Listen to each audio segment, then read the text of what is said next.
Dapat pwede.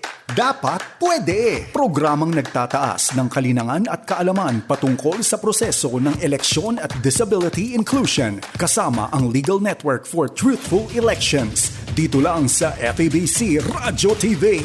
Walang iwanan. Dapat pwede. Dapat pwede. Magandang araw, kaagapay! Magandang araw, kalente! Ako pong muli si Antoinette Eduardo at kasama ko ngayon ang aking co-host ngayong umaga na si Attorney Kevin Bolotano. Hi. At kayo ay nakikinig sa pang-anim na episode ng bagong-bagong programang Dapat Pwede na mapapakinggan sa mga himpilan ng Far East Broadcasting Company o FEBC Radio TV nationwide mula Luzon, Visayas at Mindanao. Sana dahil sa ating mga nakaraang episodes, mga kaagapay at kalente, isa na po sa inyong mga inaabangan tuwing Sabado ng umaga, alas 11 hanggang alas 12 ng tanghali ang Dapat Pwede. Tama ka dyan, Attorney Kevin. At samahan niyo po kami ngayong umaga sa panibagong talakayan na ang layunin ay palakasin ang kaalaman ng ating persons with disabilities at mabigyan rin kayo ng napapanahong updates patungkol sa proseso ng eleksyon, isyu ng lipunan at iba pang impormasyon na makapagbibigay ng inspirasyon sa ating lahat. Sa layunin na ito, talaga namang mapapasabi na lang tayo ng dapat, pwede, dahil palaging wagas at dalisay. Palagi po nating tatandaan na walang iwanan. Gusto rin po naming magpasalamat sa mga nanood at nakinig ng mga nakaraang episodes. Maraming salamat po sa mga suggestions, mga katanungan at clarificatory questions. Dahil dyan ay hindi lang engagement ang nag-improve, pati na rin ang ating programa.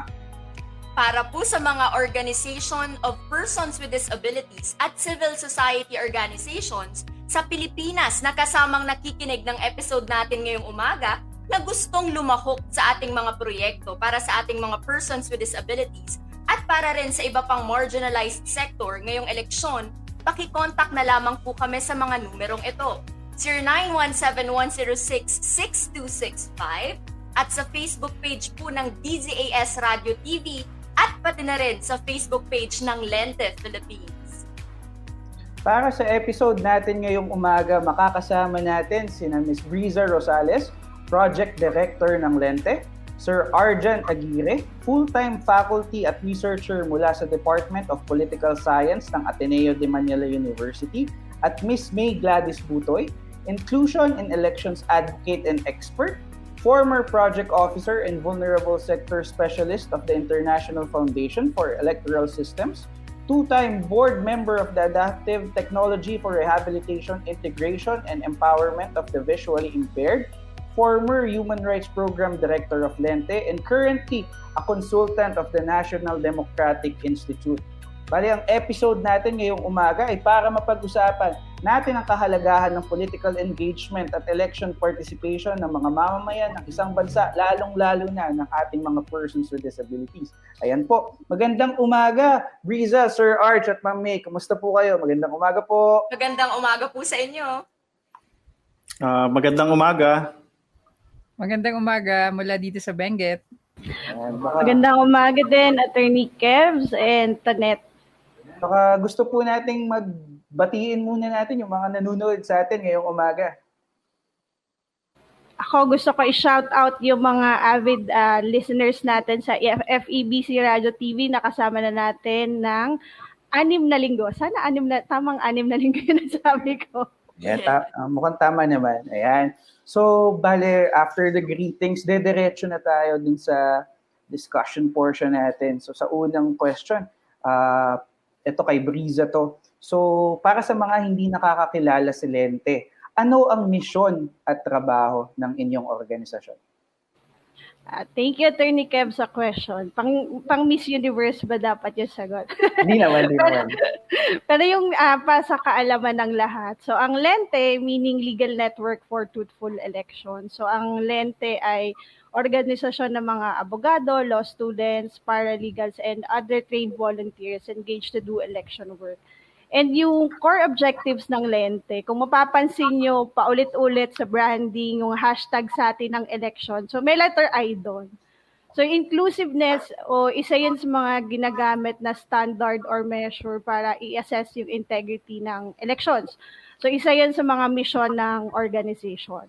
And at the same time, kung paano ba nabuo ang Lente. So na-establish ito noong 2007.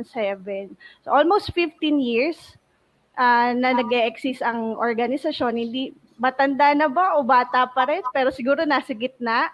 Pero offshoot to no nangyaring nung 2004 senatorial elections na nagkaroon ng yung famous conversation ng former president and a former COMELEC commissioner.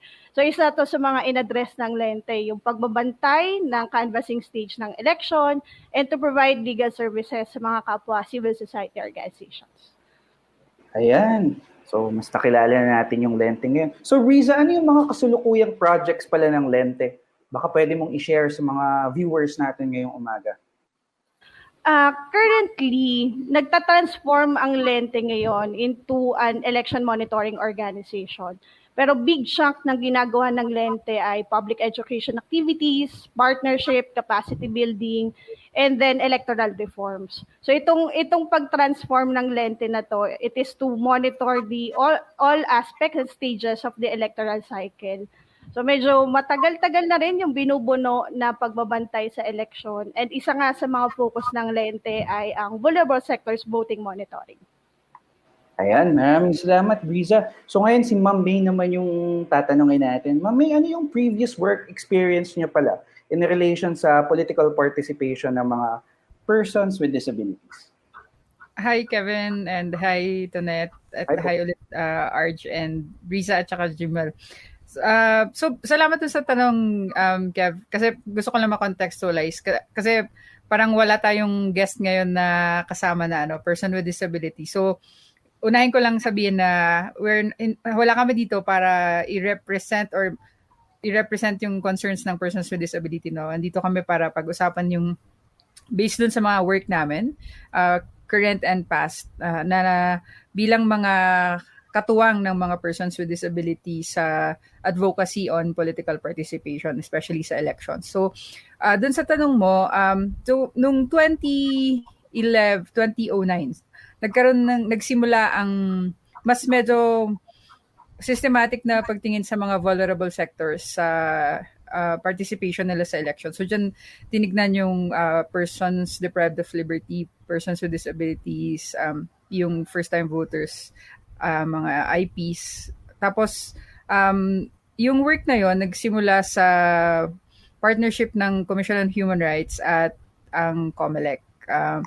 Tapos nung time na yon kasama ako sa IFES, yung International Foundation for Electoral Systems, na katuwang nyo sa programang ito. So doon, nasimulan yung mga mas systematic na pagtingin sa mga ano ba yung issues, bakit hindi nakakapag-participate ang mga persons with disability bilang candidates at bilang voters. Tapos from there, nagkaroon ng iba't ibang mga program. So yung kunwari pag susulong ng batas yung 10366, tapos yung accessibility ng polling place. Yun yung ilan sa mga involvement ko sa usaping ito. Salamat. Ayan, maraming salamat, Ma'am May. Ayan, dako naman tayo kay Sir Arj. Sir Arj, kayo naman po, ano naman yung previous work experience niyo in relation sa advocacy ng political participation and in relation na rin sa ating mga persons with disabilities? So sa aking trabaho bilang isang akademiko at scholar, ako ay nananaliksik sa mga issue na sabihin nating related sa political participation. So ang specialization ko kasi sa political science ay social movements saka electoral politics. So kung paano mag-mobilize ng mga tao. So isa sa mga napagtuunan ko ng pansin ay yung mga tinatawag nating marginalized sectors. Ako po ay consultant din ng Simbahang Lingkod ng Bayan. So isa po siyang socio-political apostolate ng Society of Jesus in the Philippines. So naging priority namin yung marginalized sectors at napagtuunan namin ng pansin, maliban sa elderly, maliban sa mga indigenous people, ay yung ating mga kapatid na nasa PWD sector. So sa mga nakarang eleksyon, madiin naming sinusulong yung kanilang mga adikain, lalong-lalo na sa kanilang sabihin nating pag-participate hindi lamang sa eleksyon kung hindi sa in-between elections ng mga gawain. So for example, policy making, at sa mga pagsusulong ng kanilang mga issues. So maliban din sa aking consultancy work, sa kagawaran ko po mismo sa Department of Political Science sa Ateneo, meron kaming naging project in the past na kung saan ay kami ay tumulong sa mga PWD na mga estudyante na makapag-take ng master's course sa aming programa. So nagkaroon kami ng partnership sa American University sa Washington, DC, na kung saan pumunta sila dito para i-train kami para magkaroon kami ng kaalaman kung paano ba magturo at paano ba makasalamu ang ating mga PWD na mga estudyante. So online po siya bago pa tayo nagkaroon ng tinatawag natin na online setup na pagtuturo. Meron na po kami niyan as early as 2014-15. So yun po yung aking naging background. Tapos kasama ko rin po ang Lente sa mga adikain kasi tumutulong po ako sa kanila, lalong-lalo na sa yun nga po yung pakikipagdialogo at pag-alab pa ng mga tinatawag natin mga emerging concerns at issues ng ating mga PWD sectors. Ayan, thank you, Sir Arch. Ayan, Tonet.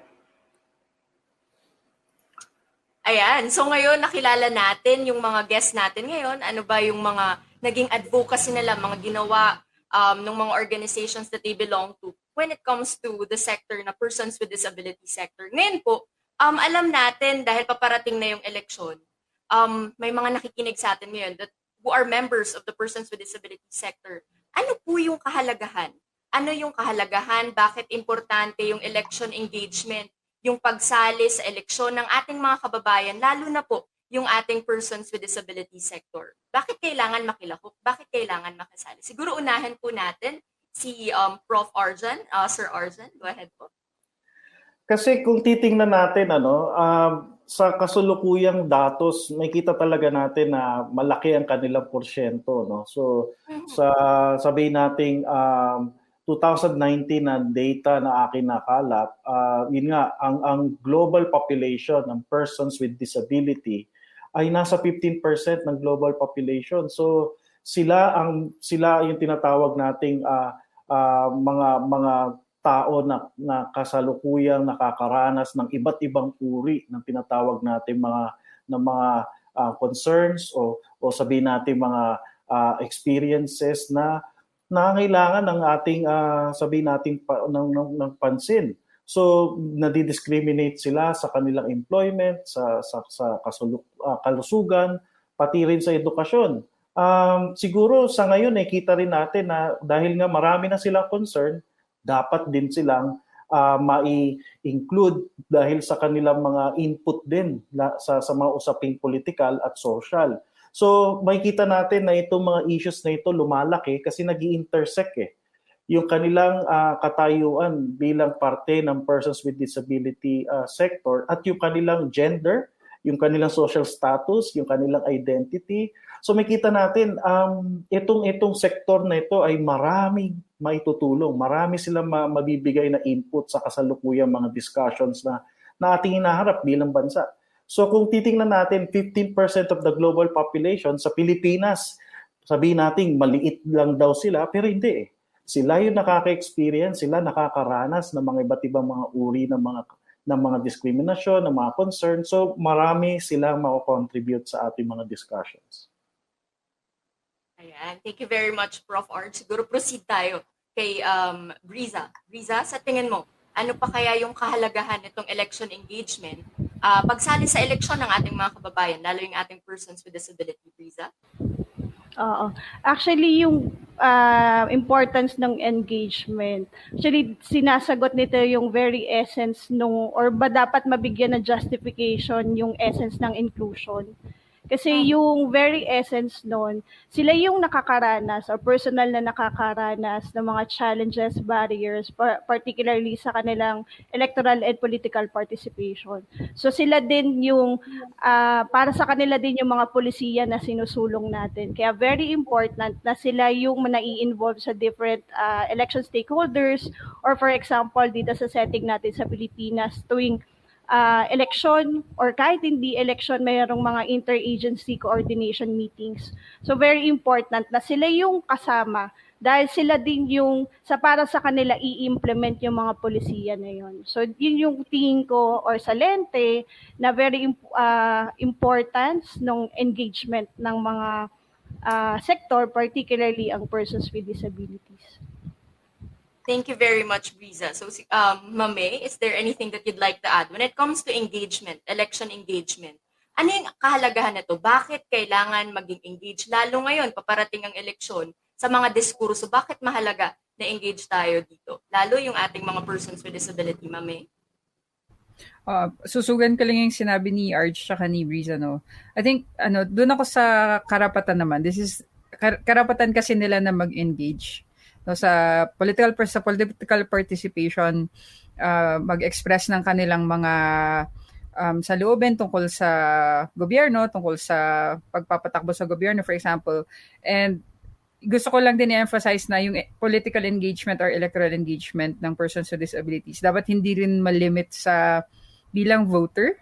Kailangan sana makita rin nila yung sarili nila na kandidato at yung mga parang citizen na nangingialam even dun sa post-elections na stage, no? So even dito sa before elections, importante na makita natin ng persons with disabilities na nagsasalita or china-challenge yung kanilang kandidato kung ano ba yung mga plano nyo para sa sektor, ano ba yung inclusion lens dyan sa mga plataforma nyo, meron ba?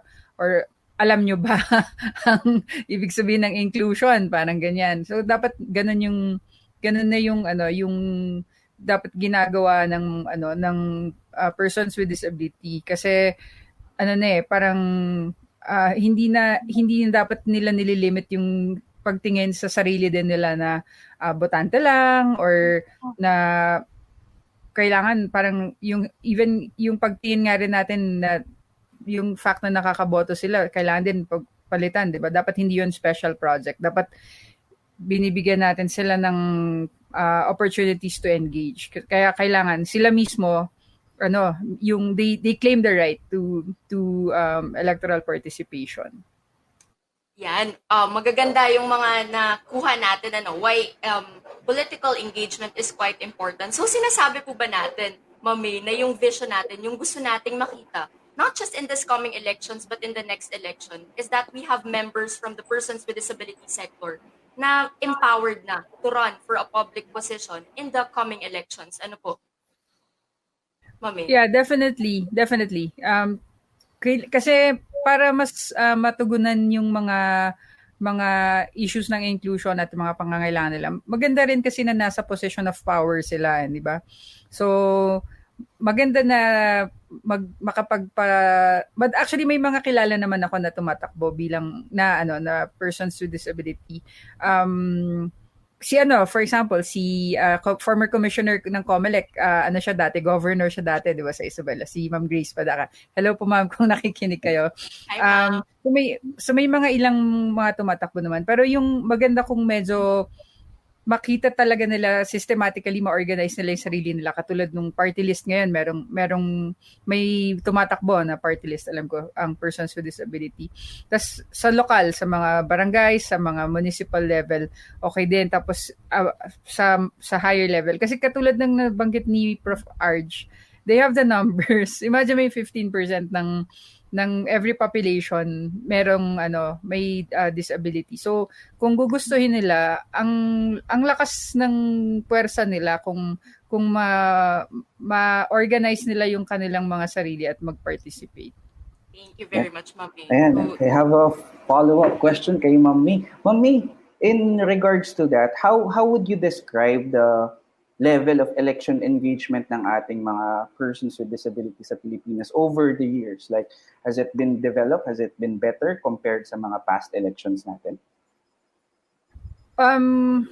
Hindi natin masasabing nag-stagnate naman siya. Nag-develop naman siya kasi marami ng nagsimula kasi ako sa sector na mag-work, bata pa ako. So, nung unang panahon, matanda talaga, Nung unang panahon, ang focus talaga ng trabaho is yung education, employment, yung ganung usapin.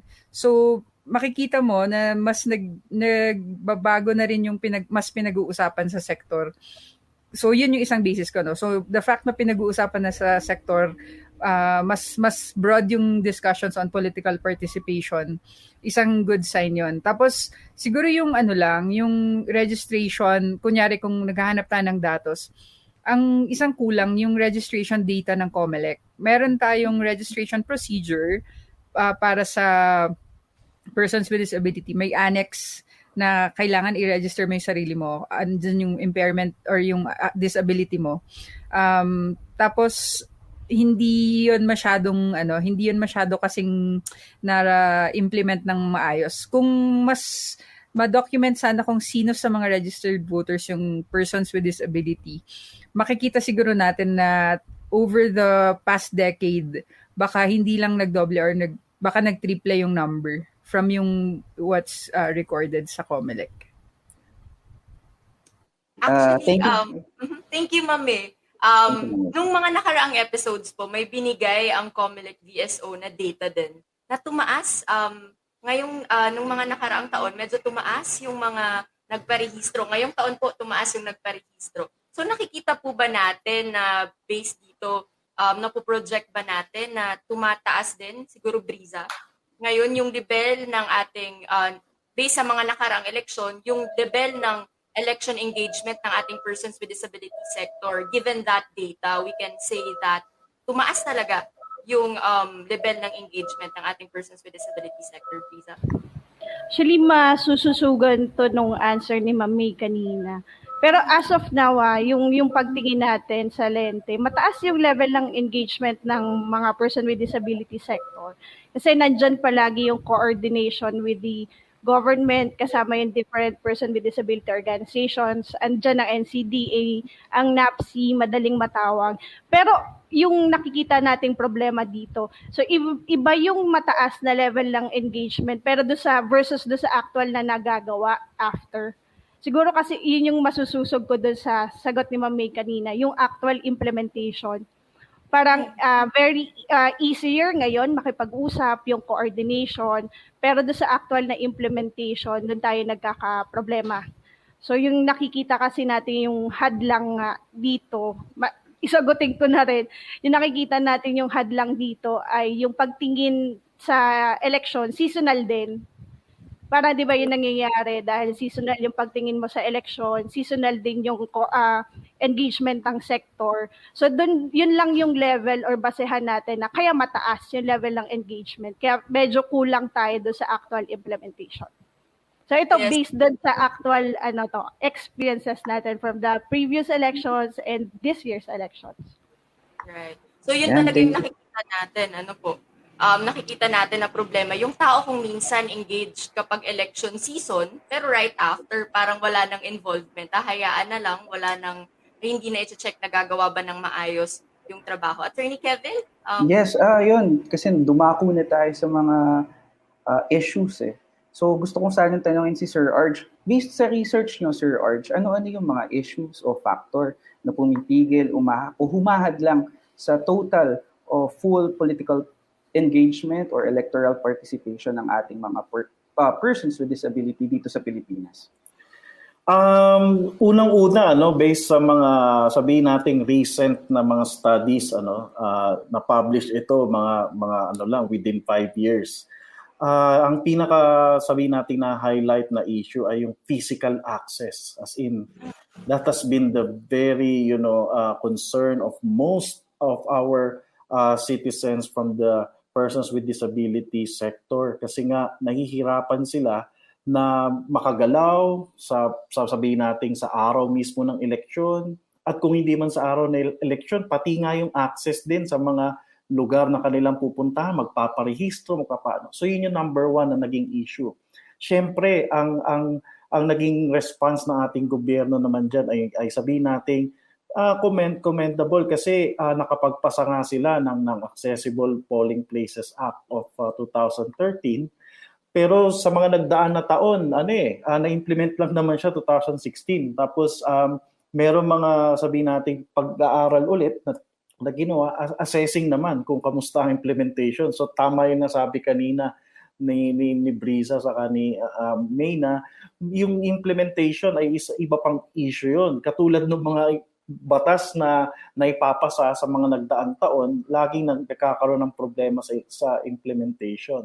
Yung number 2 na issue sa tingin ko ay ano naman ito, substantial inclusion. So ito yung pinupush ng Lente at ang iba pang mga grupo ngayon, katulad din ng SLB o ng Simbahan Likod ng Bayan. Pag sinabing substantial inclusion, sana yung mga marginalized sectors natin, kasama na dito ang persons with disability, ay magkaroon talaga ng pagkakataon na sabihin natin sila mismo makapag-mobilize, makapag-organisa, makapag-participate. So nakakatuwa na itong substantial participation, unti-unti na sabihin natin nagkakaroon ng fruition. Kasi kung titingnan ninyo, nabanggit kanina si Governor Grace Padaca na naging commissioner, pero wag nating kalimutan na marami na rin tayong mga persons with disability na nananalo or nagkakaroon ng pagkakataon na makaupo.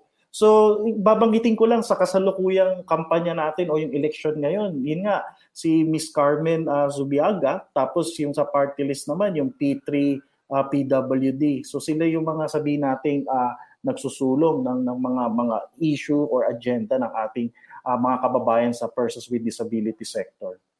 Ayan, maraming salamat Sir Arj for bringing those issues. Saktong-sakto kasi yung papunta na tayo doon sa kung anong pwedeng gawin ng gobyerno actually.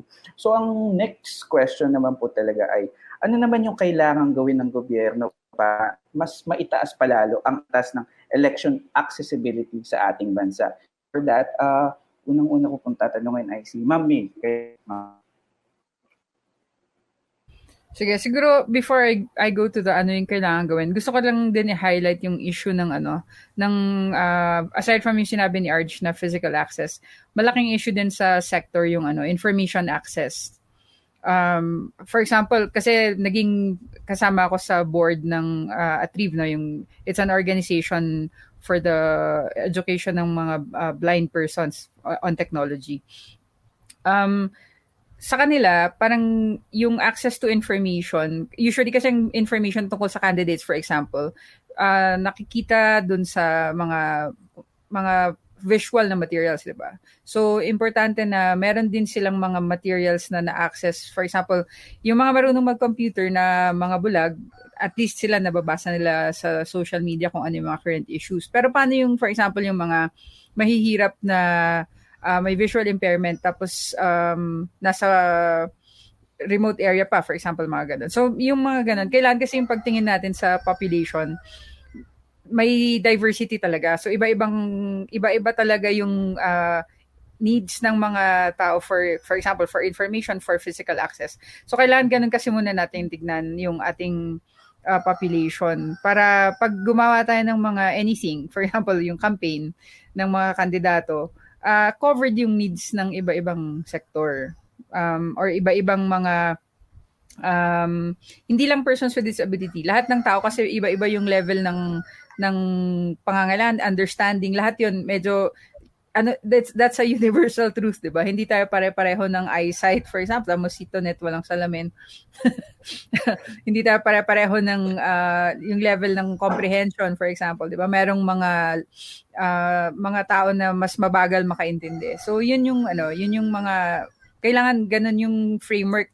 I think yun yung kailangan ng government framework, pagbabago ng framework ng pagtingin ng sa mga issues, no, aside from looking at this issue as a rights issue, yung framework na dapat yung pagtingin mo talaga sa population, siya, parang it's a diverse population. So therefore, pag gagawa ka ng any program, siya, hindi to special program, hindi to pang inspiration porn, 'di ba? 'Di ba, parang it's part of yung dapat yung pagbibigay ng access to persons with disabilities, part siya ng normal na government service, for example, yung COMELEC election administration, for example. So, yun yung isang gusto kong lang about your question, attorney. Okay. Maraming salamat, Ma'am May. Right. Sir Arj, kayo naman po, anong sa tingin ninyo, base sa research ninyo, ano pang dapat gawin ng gobyerno para mas lalo pang maitaas yung antas ng election accessibility sa ating bansa for political engagement? Ako meron akong bias kasi may mga naisusulong na kami na mga sabihin natin puntos or sabihin natin proposal for electoral reforms na kung saan yung mga iba't ibang mga sektor, ngari kababaihan, elderly, magkaroon ng sabihin nating espasyo sa ating political space system. So siguro panahon na rin na maisama yung ating mga kapatid sa persons with disability sector doon sa usapin na yon. Kasi kung titingnan ninyo, ang ating political space, nado-dominate ng mga political dynasties, ng mga powerful interests. So ngayon may laban ng kababaihan, may laban ng mga sabihin nating kabataan. Sana yung ating mga persons with disability na sektor na mga kababayan natin dito ay lumaban din. So siguro yung gobyerno tulungan din naman yung ating mga tumatakbong mga political groups o yung mga candidates na kung saan sakali magkaroon sila ng sabihin nating guaranteed perhaps guaranteed space perhaps sa House of Representatives. So nangangahulugan na baguhin siguro yung ating kasalukuyang batas sa party list. So yun yung mga pangarap ko. Kasi hangga't hindi pa rin nalilevel ang playing field, sabihin na natin yung mismong estado ng ating mga kapatid sa persons with disability sector ay mas mabigat yung kanilang hurdle. Kasi yung resources, wala na nga sila, tapos yung manpower, tapos meron pa silang mga concerns na dapat pa nating harapin. So yun yung parang pangarap ko na sana tuparin na ng gobyerno. Maraming salamat, Sir Art. So we heard na regarding reforms sa framework and amendments sa batas. So, Riza, ikaw naman, anong masasabi mo tungkol dito? Sum up ko na lang sabi ni Ma'am Sir. Joke lang.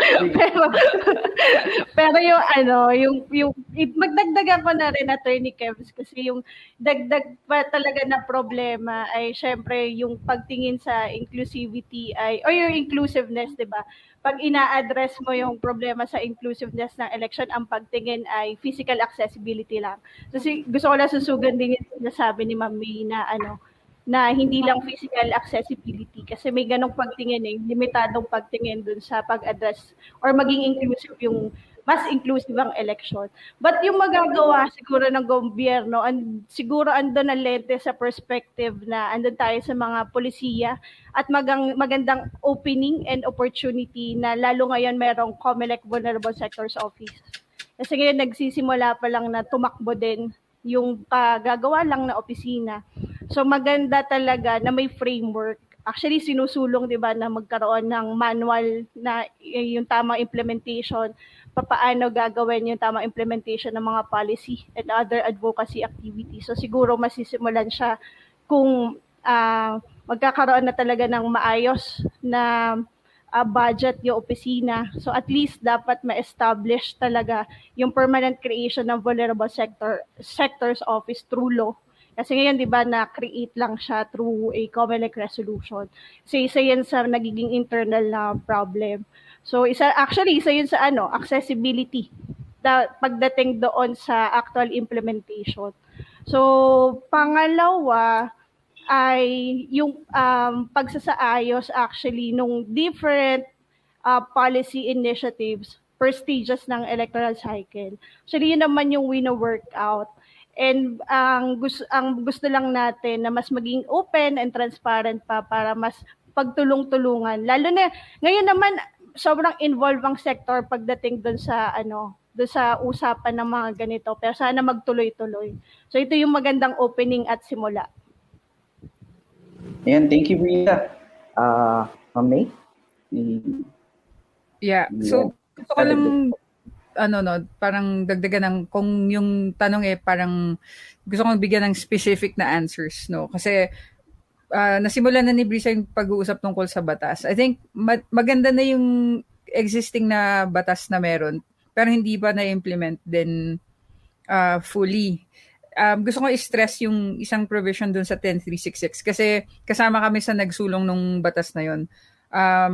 Yung part na na pag make sure na yung voting procedures for example are accessible. Ang focus kasi ngayon yung lang yung pagkakaroon ng room na ground floor, yehey. Kung may ramp, yehey. Parang tuwan-tuwa na sila doon. Yung hindi, yung yung mga nag-i-implement, parang hindi lang po yan. So, voting procedure, kunwari, may bulag, paano siya makakaboto independently? Yun yung yun yung mga standards kasi dapat natin tignan. Paano makakaboto yung bulag na hindi niya kailangan ng assistance? For example, posible na yan, high-tech na lahat ngayon, meron ng technology for that. So, yun yung siguro yun yung isang part ng batas na kailangan pag-aralan kung paano i-implement. Kasi meron ng may batas na kailangan lang pag-isipan. Parang kailangan talaga din ng political will para ma-implemento. Kaya importante yung baliktad doon sa engagement. Kaya importante yung engagement ng persons with disability para i-push nila na i-implement ito properly. Ayan. Maraming salamat, Ma'am May. Thank you very much, Ma'am May. So ngayon pa lang sa parting ito, sobrang siksik liglig na. Marami tayong mga nakuhang mga valuable inputs, insights. Pero yan po ay first part pa lang ng ating episode ngayong umaga. Muli maraming salamat po sa ating mga panauhin, si Ms. Briza, si Prof. Arjan, si Ma'am May at ang ating Filipino Sign Language interpreter na sina Ms. Joy at si Sir Jimuel kasama natin ngayon. Bukod sa usapang eleksyon, usapin din natin ang accessibility ng impormasyon para sa ating mga vulnerable sectors. Hangad ng programa na maging tulay upang makatulong sa pagsulong ng advokasya patungkol sa disability inclusion. Kaya naman, kung mayroon po kayong mga katanungan, pa-shoutout at mga suggestions para sa ating programa, muli po pakikontak lamang kami sa mga numerong ito. 0917-106-6265 at sa Facebook page po ng FEBC Radio TV at ng Lente Philippines. Kapit lang po kayo dyan at magbabalik kami para sa sunod na parte ng ating programa. Dyan lang po kayo.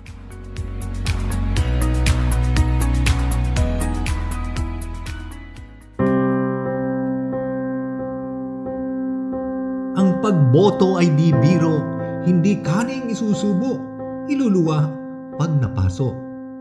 Ang pagboto ay karapatan, kaya dapat alagaan, pag-isipan ng hinirang kung tunay na lingkod bayan. Piliin mo ang programang naghahandog ng pag-asa at suriin baka bolat mga lumang salamangka. Ang pagboto ay di biro, ang pagboto ay tungkulin, lahukan mo, dapat tupdin. Ang mamali ay salarin, kaya dapat pagbutihin. Ang pagboto ay sagrado sa malayang Pilipino. Huwag ibenta, walang presyo ang kaluluwa at bayan mo. Ang pagboto ay di biro ni Rio Alma.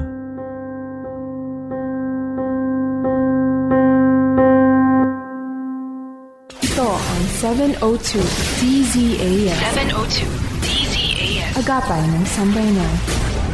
Kasapi sa KBP, kapisanan ng mga broadcaster ng Pilipinas. Dapat pwede!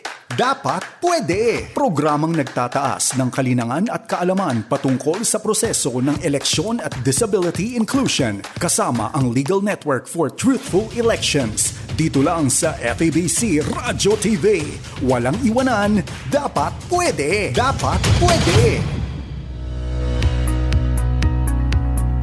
Good morning! Nagpapatuloy po ang programang Dapat Pwede! Muli ako ang inyong host, Antoinette Eduardo, kasama ang aking co-host ngayong umaga na si Attorney Kevin. At ang programang ito ay nabuo po dahil sa pakikipagtulungan ng Lente at napapakinggan sa himpilan ng Far East Broadcasting Company o FEBC Radio TV nationwide mula Luzon, Visayas at Mindanao. So, proceed na po tayo. Kanina po, marami na tayong napag-usapan bilang pong continuation po ng pag-uusap natin kanina. Siguro, Ms. Briza, ano po yung sa tingin natin naging epekto ng COMELEC guidelines tulad ng paglunsad ng emergency accessible polling places at ang introduction nitong voting assistor sa accessibility ng eleksyon sa ating bansa? Ms. Briza? Thank you, Tanet. Ang formal naman ng tawag mo, Brisa na lang. Yeah. So actually, yung EAPP or Emergency Accessible Polling Place, so ito nga yung response dahil dun sa lack of reception pagdating dun sa implementation ng accessible polling place.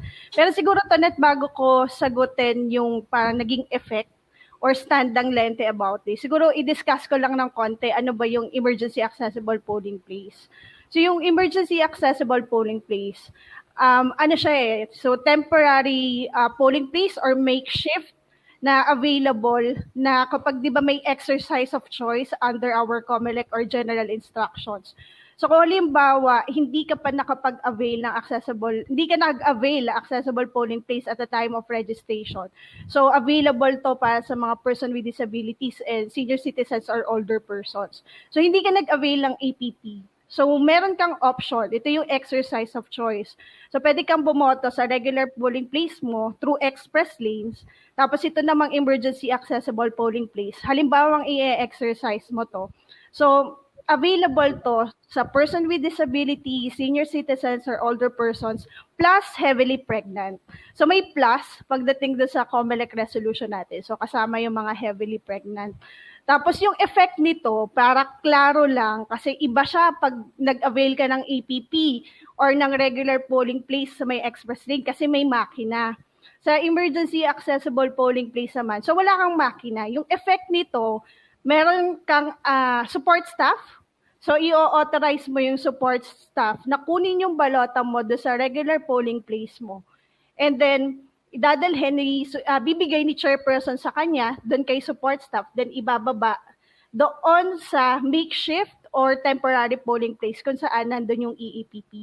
So yung effect nito, wala kang chance to feed personally yung balota sa vote counting machine. So may ibang yun yung effect kapag nag-avail ka ng EAPP kasi kadalasan ito yung nagiging hinaing ng ating mga person with disability or mga nakatatanda or heavily pregnant na bakit hindi ako nag-feed personally ng balota ko.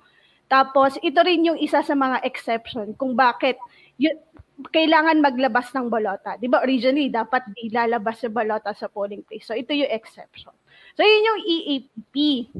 Tapos yung pagtingin natin dito, so gusto natin yung implementation ng EAPP, pero nandun pa rin tayo sa perspective na dapat mas palakasin or mas pagtibayin pa yung pag-implement ng accessible polling places natin. Yung 10366. So yan, Tanet. Mas pangpaigtingin, po. Tsaka, it's important to note also, para dun sa mga nakikinig na sa atin, as a general rule, tama ba, Briza, hindi dapat ilabas yung ating balota sa presinto. Ito ay exception to that rule. Kapag idadala sa emergency accessible polling place, saka lang po pwedeng ilabas ang ating mga balota. So that's important to note. Pwede ba yun? Pag may nakita tayo, tama Briza, pag may nakita tayong nilabas yung balota, tanungin natin, bakit ilalabas yung balota? Yun lang Tama, po Tanet. Kasi para sa mga observers or monitors or sa lahat ng mga botante, kasi may mga instances na maglalabas ng balota at isa ito doon. So para makaboto yung ating mga person with disability, senior citizen, heavily pregnant sa emergency accessible polling place. Thank you very much, Briza. Sa iyo yung inputs, kumbaga mas pangpaigtingin ang implementation. May gusto ka po bang idagdag doon sa sinabi ni Briza?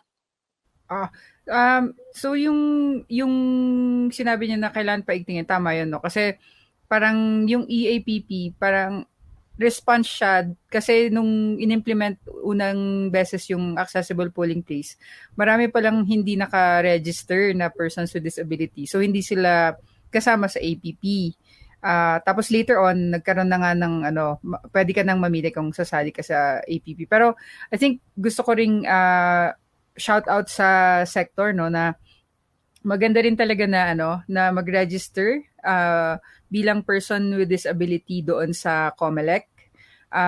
Tapos para yung COMELEC mabigyan sila ng datos na basis para sa APP at saka para doon sa mga services na kailangan doon sa APP, no. Tapos yung APP, katulad ng sinabi ko kanina, sana i-improve pa din ng COMELEC, even yung EAPP. Maganda EAPP kasi ibig sabihin proactive tayo na parang ina-anticipate natin na maaring on election day merong hindi registered, no? Maganda rin na challenge sa COMELEC na sana damihan nila, mas palawakin nila yung services na available. So hindi lang merong room na ground floor, kundi meron ding accessible information, meron ding accessible voting process na independently na engage ng mga persons with disability regardless kung ano yung kanilang disability. Thank you very much, Ma'am May, sa iyo pong karagdagan na comment pagdating dito sa emergency accessible polling place. Actually, Attorney Kevin, nung narinig ko yung proper implementation nitong ating emergency accessible polling place, medyo po, nang nakaraang episodes po kasi may na-interview tayong non-manifest disability. Yes. Kita ba natin na mas kailangan din? Kasi ang sabi sa atin nung ating na-interview during that time, nagmumroblema daw po sila dahil nga hindi physically manifested yung kanilang disability. Hindi sila nabibigyan ng priority. Hindi sila ina-allow na magkaroon ng assister. Ano po bang nakikita natin na pwedeng gawin patungkol dito? Anyone? Ituloy ko na lang. Si Ma'am May. Yung registration, yung sinasabi ko kanina, no? Pag nag-register ka kasi sa COMELEC, so yung non-manifest, naging resulta yan ng mahabang discussion tungkol sa mga iba't ibang klase ng mental disability tsaka intellectual disability. Kasi paano mo nga naman ilalagay sa form, no? Sobrang hahaba yun kung ilalagay mo lahat ng isa-isang klase. So, nag-agree ang mga members ng sector noon at saka doon na rin sa process ng legislation na ilagay yung non-manifest. Tapos, pag tinignan nyo kasi yung annex na yon, may kasama siya. So, ito yung classification ng disability ayon dun sa form. Pero ang mas importante doon, ano sa tingin mo yung kailangan mong service? So, for example, kailangan mo ng visual assistance, kailangan mo ng communication assistance, so ganun. Kaya importante yung pag-register kasi pag dun sa registration, dun makikita kung ano yung mga kailangan mong accommodation. Okay, so it's important to register. Thank you very much, Mami, for giving that answer. Ngayon po, Sir Arjan, ngayon ano po yung nakikita natin na future patungkol dito, ano yung inaasahan natin, minimiti natin, ano yung hopes natin pagdating sa inclusiveness and inclusive na political engagement ng mga persons with disabilities dito sa ating bansa. Go ahead, Sir Arjan. Sa tingin ko, maganda na yung start natin. Sabihin natin laggard or mabagal, pero at least nakapag-start na ang discussion, dialogue, pati yung mga response ng ating government, yung mga initiatives.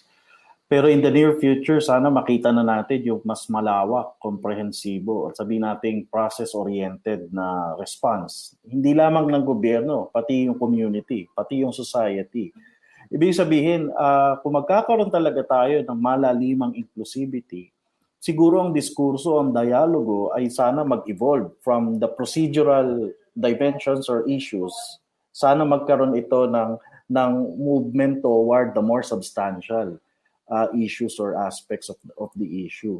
Ang point dito is dapat siyang mapalalim, ma-expand pa kasi yun nga nabanggit kanina na rin ni May na nalalamp together yung ating mga kasama sa persons with disability sector, nalalamp together sila, may iba-iba silang concerns, may iba-iba sila, multifaceted kasi ang issue ng accessibility at yung substantial na inclusivity ng ating mga kasama sa persons with disability sector. So sana in the near future, wag naman sa susunod pang dekada, sana in the near future talaga matupad itong pangarap ko na maging process-oriented, maging substantial yung ating inclusivity sa ating political system.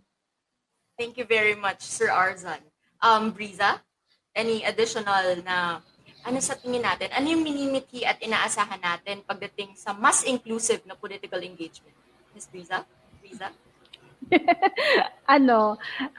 Babalik lang ako tenet doon sa mga laman na ng mga napag-usapan natin. Siguro 3. First, of course, yung sa mas mapalakas pa ang COMELEC VSO. So yun naman yung dream natin nung inumpisahan tong reform na to. At ang mga sektor ang trumabaho dito, lalo na yung mga person with disability sector natin, na sila yung talaga nakipaglaban at nakipag-usap, nakipag-dialogo sa mga ating mga commissioners. So sila talaga yung nag-push para mabuo itong Vulnerable Sectors Office. So yung dream natin talaga na mapalakas ito, maging permanent, and mas magpatuloy yung mga advocacy activities. At tayo sa Lente ay palagi naman tayong nasa likod o tulay, at least para mas maging smoother yung mga ganitong klaseng reform. And then, pangalawa, especially, ayun na-highlight na natin kanina, yung mas ma-implement pa yung EPP. Kasi yung accessible polling place law natin. So yung magsimula talaga at the time of registration para may konkreto tayong datos. And yung implementation, yung with regard do sa type ng assistance na kailangan. So communication, visual, or assistor ba yung kailangan mo? Actually, doon lagi nagkukulang kasi ngayon yung current problem natin, di ba, do sa mga past or previous episodes natin. Yung types ng assistance, yung hindi masyadong na-address. So ito yung kulang pa sa tutok pagdating sa implementation. And yung, syempre, yung pangatlo, para mas mataas yung level ng engagement, babalik lang ako doon sa pagtingin natin sa election na dapat hindi seasonal, or sana hindi talaga seasonal, para yung pagtingin natin doon sa engagement, hindi rin seasonal. So siguro yun yung dadagdag ko para, actually yun yung dream na sana in the long run or kahit short term na habang andito tayo na tumutulong, ito yung dream natin para mas mapalakas ang engagement. Thank you very much, Briza. Ma'am May, go ahead po. Sobrang ganda ng sagot na ni Arj siya ni Briza. Parang ayoko nang ang dami na hindi, joke lang. Siguro yung babalikan ko yung mga sinabi ko rin kanina. Siguro yung makita sana ng katulad ng sinabi ni Arch, lahat ng the sector, yung public, yung society, at saka ng government. Sana yung pagturing sa political participation or electoral participation ay tignan mula sa perspektiba ng karapatan, no? Na it's a right. So therefore, ikaw na rights holder, i-claim mo yung right mo. So, hindi yun, hindi passive. Kailangan i-claim mo rin siya. So, bigyan mag-participate ka as a voter, mangialam ka sa governance, tumakbo kang kandidato, mag-organize ka ng political party. Tapos, on the other hand, yung government naman nasa duty bearer, no?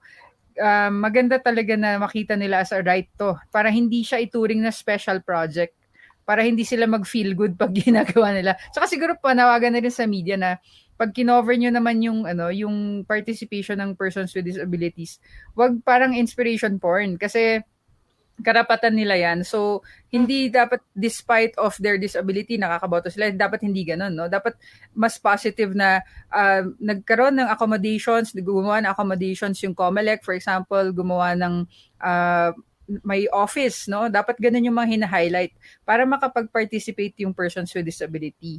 Kasi yung mas maganda na ganun yung reporting din para yung perspective magbago.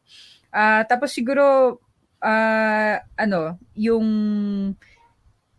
framework, balikan ko na para hindi talaga to tignan as a special project, no? Yung diversity, yung sana ganun na yung pagtingin lagi sa population natin, na it's a diverse population, therefore iba-iba yung mga kailangan na services, iba-iba yung kailangan ng mga programs for political participation. At hindi tayo special project. We are part of the normal. Thank you very much, Ma'am May. Thank you very much po sa mga siksik-liglig na mga kasagutan. Attorney Kevin. Yes, Attorney Kevin. Nakamute po yata ang iyong microphone, Attorney. Sorry, ayun, nakamute nga. Maraming salamat, Tonet, for pointing it out. Ayun, napakaganda ng discussion natin ngayong umaga, Tonet. Maraming salamat uli, Briza, Sir Arj at Ma'am May sa pagpapa-unlock para maging guest sa aming radio show na Dapat Pwede. Maraming salamat din sa ating mga Filipino Sign Language interpreters ngayong umaga. na sina Miss Joy Villarreal at Sir Jemuel Jackson. Marami tayong natutunan sa episode na ito. Sana'y magamit po natin ang mga impormasyong ito para mas lalong maisulong ang karapatan ng bawat Pilipino, lalo na po ng ating mga persons with disability. Ngayon po, muli, bago po matapos ang episode na ito, nais po naming anyayahan ng iba't ibang organization of persons with disability at civil society organizations dito sa Pilipinas na kasamang nakinig ng episode natin ngayong umaga na gustong sumali sa ating mga proyekto para sa ating mga persons with disability at iba pang marginalized sector ngayong eleksyon. Para po dito ay maaari ninyo kaming makontak sa numero na ito, 0917-106-6265. Maaari nyo rin kaming kontakin sa Facebook page ng FEBC, Radio TV at ng Lente Philippines para dito. Ayan. Ulit, maraming salamat, Briza, Ma'am May, Sir Arch. Maraming salamat po. Thank you, Attorney Kevin. Muli po, mula sa buong pangkat ng Dapat Pwede na umalalay sa atin sa loob ng 1 oras at ang buong pangkat ng ating production team. Ito pong muli si Antoinette Eduardo. At ako naman po si Attorney Kevin Bultano. Maraming salamat. Dapat Pwede! Dapat Pwede! Programang nagtataas ng kalinangan at kaalaman patungkol sa proseso ng eleksyon at disability inclusion kasama ang Legal Network for Truthful Elections. Dito lang sa FEBC Radio TV. Walang iwanan, Dapat Pwede! Dapat Pwede!